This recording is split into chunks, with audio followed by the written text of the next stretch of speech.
I'm with Harriet from CNET. Harriet, what is the incentive as a company to use user-generated content, and how do they incentivize people to create content for them? So user-generated content is all about bringing real people into the mix, and rather than it necessarily always being traditional advertising or using celebrities and influencers, it's about getting real people who are more relatable and produce more authentic content for an audience who, when they watch it, feel like they can connect with it a lot better.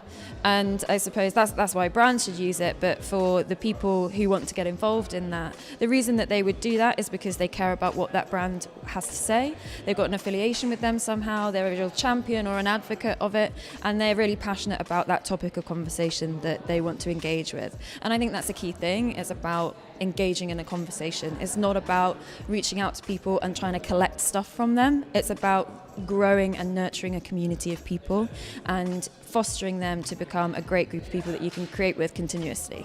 Are there ways people can find this community, or like a business can find this community or interact with this community? Yeah, I suppose there's many places you can look with to start. It could be your influencer network if you're already working with one of those, or it could indeed be your employees, the people who sit around you and live and breathe your brand every single day. It could also be fans, people who are fans on your Facebook or social channels, but also consumers, so people who you know, for example, buy your product or use your services. So they're everywhere, these communities. Tapping into them takes a little bit of, I suppose, skill and learning on how to actually reach out to them. But that is all about just speaking to them like normal people and trying to find the select group that really want to engage with you. It's not necessarily about getting everyone involved and having a really, really wide reach. It's more about kind of honing it down to getting a smaller group of people who are kind of tightly knit.